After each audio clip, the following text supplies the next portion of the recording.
رات کے 2 بج چکے ہیں اور آپ کا موبائل ابھی بھی آپ کے ہاتھ میں، ایک اور یوٹیوب کا شارٹ، ایک اور ریل، ایسے کرتے کرتے بس 5 منٹ اور رات گزر جاتی ہے۔ اور کیا آپ جانتے ہیں یہ روز رات کا رویہ آپ کی صحت، آپ کے مستقبل اور آپ کی زندگی کو برباد کر سکتی ہے۔ اگر آپ رات میں 2 بجے سوتے ہیں یا 3 بج جاتا ہے، آپ کی فجر کی نماز چھوٹ جاتی ہے، تو یہ صرف نیند کا مسئلہ نہیں ہے، یہ پوری طریقے سے آپ کی زندگی کے ڈائریکشن کو تبدیل کر رہا ہے۔ سورہ النبا میں اللہ تبارک و تعالیٰ نے ارشاد فرمایا، ہم نے رات کو لباس بنایا اور دن کو روزی کمانے کے لیے۔ اسی سورہ نبا میں اللہ تبارک و تعالیٰ دوسرے مقام پر ارشاد فرماتا ہے، اور ہم نے تمہاری نیند کو تمہارے لیے آرام کا ذریعہ بنایا۔ سوچئے اللہ نے رات کیوں بنائی؟ تاکہ ہم رات میں سو سکیں، نیند لے سکیں، آرام کر سکیں، رات کو تہجد کی عبادت کر سکیں۔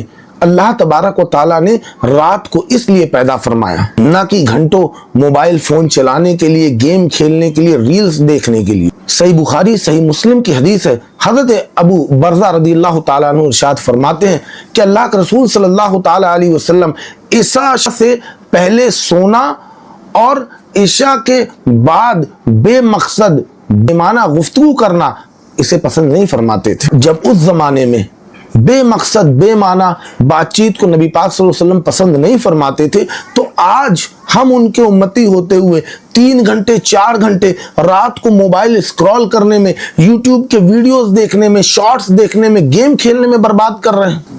اب جانتے ہیں کہ روز رات میں یہ 2 بجے 3 بجے سونا اور صبح میں 8 9 10 بجے تک سوتے رہنا، اس کے بارے میں میڈیکل سائنس کیا کہتا ہے، اس کا ہمارے جسم کے اوپر کیا اثرات آتے ہیں، انشاءاللہ اس پہ ہم گفتگو کریں گے۔ اور پھر اس کے بعد اللہ کے رسول صلی اللہ تعالیٰ علیہ وسلم کے حکم کو نہ ماننے کی وجہ سے ہمارے اوپر دنیا اور آخرت میں کیا بربادی اور تباہی آئے گی، انشاءاللہ آج اب ہم اس پہ گفتگو کریں گے۔ رات میں دیر تک جاگنا اور صبح میں دیر تک سونا، یعنی کوالٹی نیند نہ لینا۔ رات کا وقت ایک ایسا وقت ہوتا ہے جس وقت چاروں طرف سناٹا ہوتا ہے، اور جب ہم سوتے ہیں تو ہمیں ایک ڈیپ اور اچھی کوالٹی سلیپ ملتی ہے۔ لیکن جب ہم رات بھر جاگتے ہیں اور دن کے وقت میں جب سوتے ہیں تو دن میں ڈسٹربنس ہوتے ہیں، چاروں طرف کی آوازیں ہوتی ہیں، جس سے ہمیں کوالٹی نیند نہیں ملتی، ڈیپ نیند ہمیں نہیں ملتی، جس کی وجہ سے ہمارے جسم پہ نہ جانے کتنے اثرات آتے ہیں، جس میں جو ٹاپ 6 دقتیں ہمارے جسم میں آتی ہیں، اس کو میں آج آپ کے ساتھ ڈسکس کرنے چاہ رہا ہوں۔ پہلی دقت جو ہمارے جسم میں آتی ہے وہ ہمارے برین میں آتی ہے۔ رات میں دیر تک جاگنا اور کوالٹی نیند نہ لینے سے ہمارے برین پہ اثر آتا ہے، ہماری میموری میں لاس ہوتا ہے، لیک آف کنسنٹریشن ہوتا ہے، ہم چیزوں کو جلدی جلدی بھول جاتے ہیں، کسی چیز میں من نہیں لگتا ہے کیونکہ ہماری نیند اچھے سے پوری نہیں ہوئے۔ بڑے بوڑھے کہا کرتے تھے کہ رات میں 1 گھنٹہ سو لینا دن کے 3 گھنٹے کے برابر ہوتا ہے، یعنی اگر ہم رات میں 5-6 گھنٹے کوالٹی نیند سو لیں اور دن میں 18 گھنٹے سوئیں، تب بھی وہ 6 گھنٹے کی نیند 18 گھنٹے کی نیند کے برابر نہیں ہو سکتی۔ اسی لیے اللہ نے فرمایا ہے کہ اللہ تبارک و تعالیٰ نے نیند کو ہماری آرام کا ذریعہ بنایا ہے، جسم کو ریلیکس اور ریسٹ کرانے کا ذریعہ بنایا ہے۔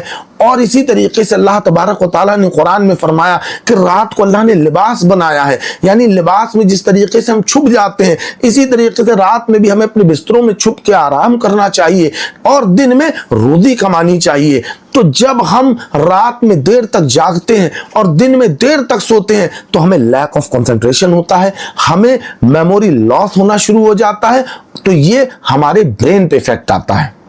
نیند کی کمی سے، یعنی کوالٹی نیند نہ لینے کی وجہ سے ہمارے جسم کی انسولین سینسٹیوٹی بڑھ سکتی ہے، جس سے ہمیں ٹائپ 2 ڈائبٹیز ہو سکتی ہے۔ ڈائبٹیز کا بہت بڑا یہ ریزن ہے۔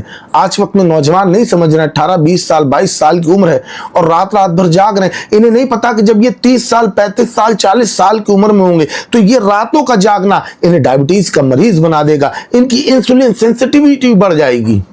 نیند کے کم ہونے سے हमारी बॉडी के अंदर ग्रेलिन हार्मोन का प्रोडक्शन बढ़ जाता है और लैप्टिन हार्मोन जो होता है वो डिक्रीज हो जाता है, कम हो जाता है, जिससे हमें भूख ज्यादा लगती है और हम खाना ज्यादा खाते हैं, जिससे हमें ओवरवेट यानी मोटापा, ओबेसिटी हो जाती है। और मोटापा ही आज के वक्त में शुगर, हार्ट, ब्लड प्रेशर, इन तमाम तर चीजों की वजह है।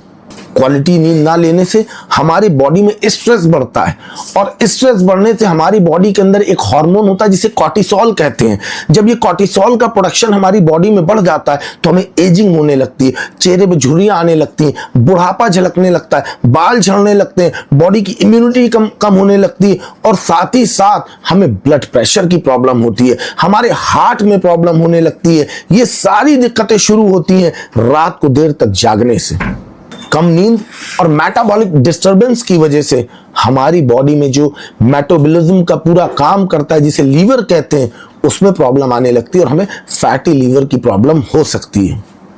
अच्छी नींद आपके इम्यून सिस्टम को सपोर्ट करती है, आपकी बॉडी की जो इंटरनल आर्मी है जो कि तरह तरह के इन्फेक्शन से, माइक्रोब से, बैक्टीरिया, वायरसेस से आपको बचाती है, ये इम्यून सिस्टम आपका कमजोर होने लगता है। जब आपको क्वालिटी की नींद नहीं मिलती, आप रात में आराम से नहीं सोते, तो इससे आपको सर्दी, जुकाम, बुखार, जल्दी जल्दी इन्फेक्शन, बॉडी का कमजोर होना, ये सारी दिक्कतें भी पैदा होती हैं। तो इसलिए आप अर्ली टू बेड और अर्ली टू राइज, जो बचपन में हमें पढ़ाया जाता था कि रात में जल्दी बिस्तर में जाओ और सुबह में जल्दी उठो, जानते हो ये क्यों कहा जाता था? क्यों हमारे यहाँ सुबह सादिक के वक्त में उठ के फजर की नमाज पढ़ी जाती?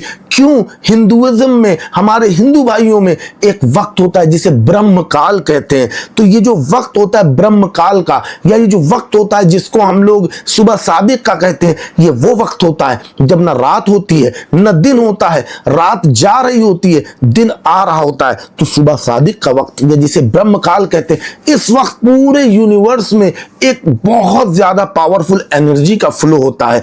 उस वक्त जो बंदा जग रहा होता है उसके अंदर पॉजिटिविटी आती है, उसके अंदर वो सुबह की एनर्जी आती है जो पूरे दिन उसके बॉडी को भी चार्ज रखती है, उसकी सोच को भी पॉजिटिव रखती है और उसके सोचने के नजरिए को भी पॉजिटिव रखती है। तो इसलिए सुबह के वक्त जागना बहुत अफजल है और रात को देर तक जागना और सुबह देर से उठना ये तबाही और बर्बादी है।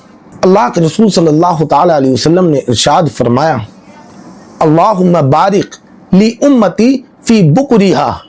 नबी सल्लल्लाहु ताला अलैहि वसल्लम ने इरशाद फरमाया, ए अल्लाह मेरी उम्मत के लिए सुबह के वक्त में बरकत रख दे। नबी पाक सल्लल्लाहु ताला अलैहि वसल्लम ने इरशाद फरमाया, दुआ की कि ए अल्लाह मेरी उम्मत के लिए सुबह के वक्त में बरकत अता फरमा। सुबह का वक्त अल्लाह की इताअत का वक्त है, सुबह का वक्त रिज्क में बरकत का वक्त है, सुबह का वक्त दुआ में कबूलियत का वक्त है। तो इसलिए नबी पाक सल्लल्लाहु ताला अलैहि वसल्लम ने इस वक्त के लिए दुआ की कि अल्लाह मेरी उम्मत के लिए सुबह के वक्त में बरकत अता फरमा। तो आज अगर हम परेशान हैं, मेरे रिस्क में बरकत नहीं, मेरी रोजी रोटी नहीं बेहतर चल रही, तो अल्लाह के नबी सल्लल्लाहु ताला अलैहि वसल्लम ने इरशाद फरमाया, सुबह की 2 रकत नमाजें दुनिया व मा फीहा, यानी दुनिया और दुनिया में जो कुछ भी है इससे बेहतर है। 2 रकत नमाज, दुनिया में जो कुछ भी है, जितना माल, जितना दौलत, जितनी कंपनियां, जितनी फैक्ट्रियां, जितना खजाने हैं, उन सब से बेहतर फजर की 2 रकत नमाजें हैं। तो अगर आज हम रिस्क रोजी के लिए परेशान हैं तो कहीं नहीं जाइए, आप सिर्फ और सिर्फ रात में 10-11 बजे अपने मोबाइल फोन को रख दीजिए और सो जाइए अलार्म लगा के कि मुझको सुबह फजर में उठना है। फजर में उठिए, वजू करिए, नमाज पढ़िए, अल्लाह से रिस्क रोजी तलब कीजिए और सुबह से ही काम पे लग जाइए, क्योंकि अल्लाह कुरान करीम में इरशाद फरमाता है, और फजर की नमाज पढ़ने के बाद रिस्क की तलाश में फैल जाओ। लेकिन हम क्या करते हैं, 90% क्या 95% लोग तो नमाज ही नहीं पढ़ते हैं। जो 5% पढ़ते भी हैं तो वो नमाज पढ़ने के बाद फिर से बिस्तर में फैल जाते हैं। तो मुझसे वादा कीजिए कि अब रोज रात में 10-10:30 बजे तक मैं बेड पे चला जाऊंगा, फोन रख दूंगा, उसके बाद वजू करूंगा, आयतल कुर्सी पढ़ूंगा, तस्बीह फातिमा पढ़ूंगा, उसके बाद अलार्म लगा के सुबह फजर में उठूंगा। क्योंकि ये तुम्हारा फजर में उठना तुम्हारे जिस्म को, तुम्हारी हेल्थ को, तुम्हारी सेहत को भी बेहतर करता है اور अल्लाह से तुम्हारे राब्ते को भी बढ़ाता है, क्योंकि नबी पाक सल्लल्लाहु अलैहि वसल्लम ने इरशाद फरमाया मुनाफिक के ऊपर फजर और इशा की नमाज भारी है। यानी हदीस पाक का मफहूम यह है कि मुनाफिक जो होगा वो ना फजर की नमाज पढ़ पाएगा ना इशा की। क्यों? क्योंकि फजर की होती तो 4 रकत है, लेकिन नींद को छोड़ना, बिस्तर को छोड़ के उठना बड़ी बात होती है। इशा की होती तो जागते हुए रात में है, लेकिन पूरे दिन के थके हुए होके 17 रकत नमाजें पढ़ना जिस्म पे बड़ा भारी पड़ता है। तो जो मोमिन होगा, ये मोमिन की निशानी है कि वो फजर की और इशा की नमाज की पाबंदी उसकी कभी नहीं छूटती होगी। लेकिन जो मुनाफिक होगा वो फजर और इशा की नमाज नहीं पढ़ पाएगा। तो आज हम देखें हम में से कितने परसेंट लोग हैं जो कि फजर और इशा की नमाज नहीं पढ़ते, और क्या हमारे ऊपर यह हदीस मुबारक नहीं लागू होती कि मुनाफिक के ऊपर फजर और इशा की नमाज भारी है? तो इसलिए प्यारे मुसलमानों, अगर जिंदगी में कामयाब होना चाहते हो, अगर अपनी हेल्थ, अपनी सेहत को अच्छा करना चाहते हो, जिंदगी में डायबिटीज, ब्रेन की प्रॉब्लम, फैटी लीवर और तमाम तर मुसीबतों से जिस्मानी बचना चाहते हो, तो रात में जल्दी सो जाओ और सुबह जल्दी उठो। अल्लाह तुम्हें दुनिया में भी कामयाबी देगा और आखिरत में भी कामयाबी अता फरमाएगा।